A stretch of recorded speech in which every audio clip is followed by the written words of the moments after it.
Good morning everybody and welcome to Rational Thinking. My name's Joshua and today we'll be discussing the flex tension for the UK, the US interest rate cut and the new head of the European Central Bank. So starting with the pound, we had some sterling positive news with the flex tension being agreed by the EU. Effectively pushing the date back from the 31st of October to the 31st of December, giving Parliament 3 months to negotiate and debate Boris Johnson's Brexit deal. Following this, however, Boris Johnson did try to push for a snap election, which he struggled to attain the 2/3 majority, but then managed to attain this majority to have the UK's first ever December election this year, dated for the 12th of December.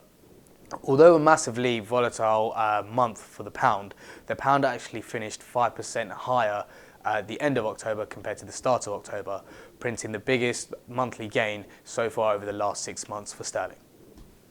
So moving on to the Eurozone, we had a relatively quiet week in the way of data releases and announcements.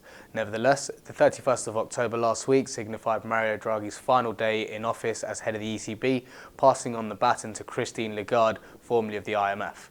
Now, Christine Lagarde, unlike her predecessors of the ECB, has had no direct involvement with the monetary policy and faces very much an arduous task moving forward with stubborn levels of inflation and economic slowdown in the Eurozone.